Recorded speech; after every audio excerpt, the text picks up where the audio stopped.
Do të kthehemi ndërkohë me pamje nga konferenca e zotit Berisha me gazetarët.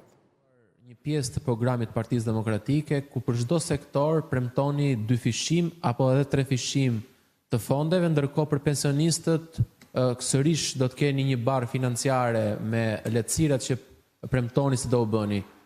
Pyetja e parë, ku do dalin këto lek, nga do gjenden në buxhetin e shtetit të gjithë këto para dhe sa është fatura financiare e të gjithë programit tuaj për zgjedhjet 2025-s? Pyetje shumë e drejtë. Këto para zgjithash do të dalin nga vjedhjet e mëdha që bëhen. Nuk do humbasin ma 130 milion euro me djegësin e Tiranës. Nuk do humbasin më 110 milion euro me beketin. Nuk do përdoret më avion taksi për kryeministrin me 21 milion euro.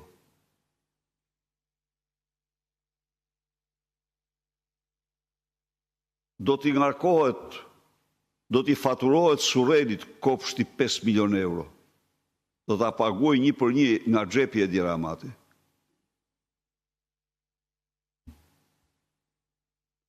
Nuk do serviret ver 33.000 euro shishja.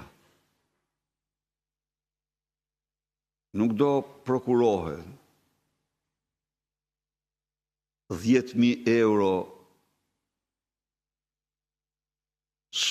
sauna e veturave të ministrave. Dhe këto bëjnë një shumë e cila përballon 1/3 e faturës. Burimi i dytë i madh, ku do mirën këto para dhe shumë e drejtë, është sepse ne e kemi fakturë që ulja e taksave shton të ardhurat. Dhe ne besojmë se me uljen e taksave ne shtojmë të ardhurat buxhetore në një masë prej të paktën në 4 vite në 30% të GDP-së. Ky shtim të ardhurash do kaloj pikërisht për fondet për premtimet e bëra. Por, burimi më kryesor i të ardhura për përmbushje e premtimeve janë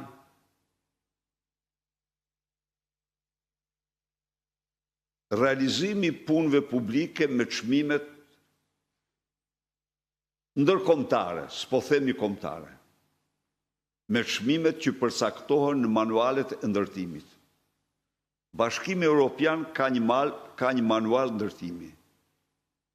Shtetet e Bashkuara kanë manualin e vetë të ndërtimit.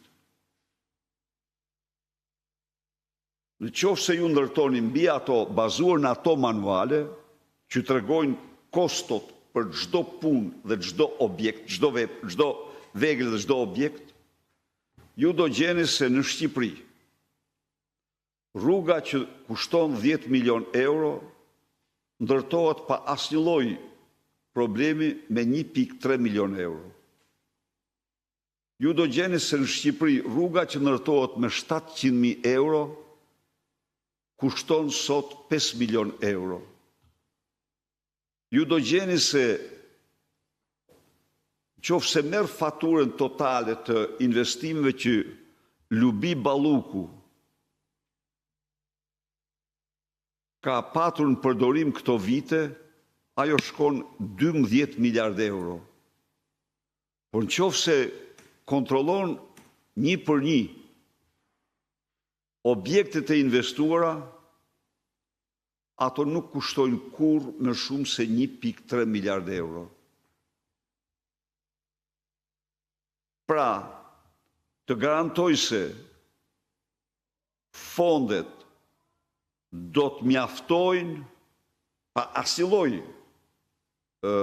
dyshimi dhe jo vetëm kaq, por do ketë projekte më të fuqishme, më të mëdha në punë publike se gjërë sot.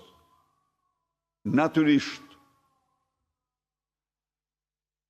nuk do të harroj asnjëri se në epicendër të përpjekjes sonë do të jetë lufta me zero tolerancë ndaj krimit dhe korrupsionit. Me këtë luftë ne garantojmë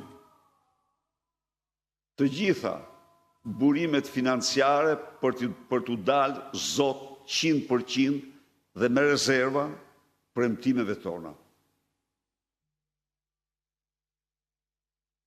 Ai që mund të verë në dyshim këtë, e ftoj të shkoj të marr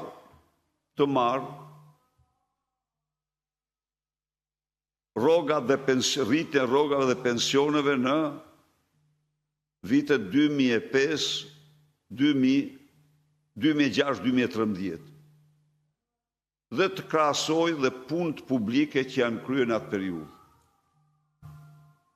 Do të gjej se nuk ka asnjë lloj vështirësie për të përmbushur premtimet që kemi. Tjetër mund të them, burim tjetër, sot ka një administratë 230.000 punojës. Jashtë çdo lloj proporcioni. Natyrisht e gjithë kjo është në kurrizë të rrogulltëve, në kurrizë të pensionistëve. Dhe kjo merr fund. Ndërmarrje publike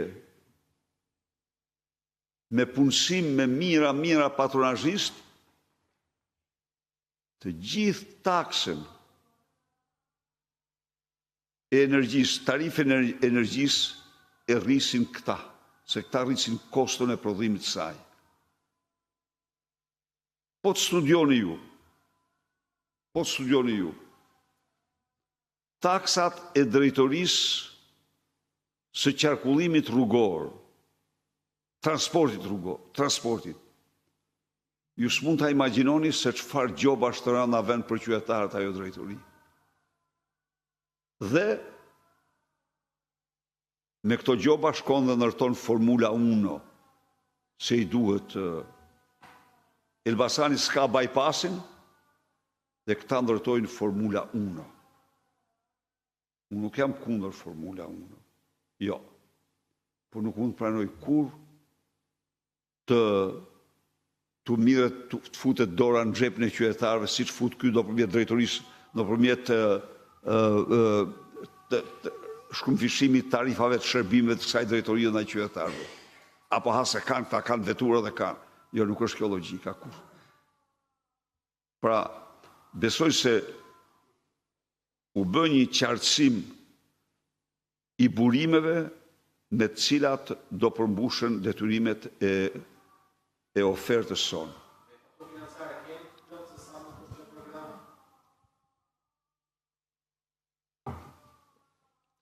Fatura financiare është lehtësisht e përballueshme. Kur të them është lehtësisht e përballueshme, është lehtësisht e përballueshme. Zoti Berisha, si mund ta ndaloni Euroatlantikun Lulzim Basha që të përdor logon e Partisë Demokratike në rrjetet sociale? Është bërë një përpjekje deri diku e suksesshme për ndalimin e logos në disa zyra përmes KQZ-s. Faleminderit.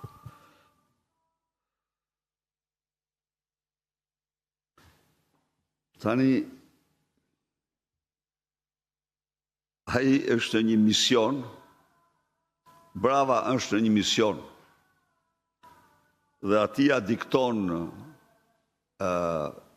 padroni i tij Edi Rama një akt të tillë që përbën vjedhje pronësie. natyrisht është një akt shumë i gabuar. Shumë i gjest i dënueshëm, i gabuar. Por shqiptar që të votoj më lul braven pse mban këte apo atë logo, nuk ka. Nuk ka. Zoti Berisha Sami Zyraj, faqja e njohur Lolita ka hapur një emision ku e ftuara e parë ishte bashkëshortja juaj. Pyetja e parë është, a jeni xheloze që Lolita. Faqja Lolita.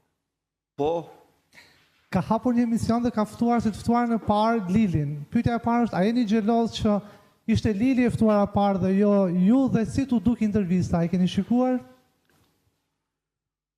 së pari njerë e falënderoj Lolitën për iniciativën e saj. Së dyti, mos më pyet mua për Lilin, sepse jam në konflikt të plot interesi. Kam një adhurim pafund për te. Ndaj dhe unë nuk mund të them. Pyetje tjera? Kjo është. Faleminderit. Faleminderit.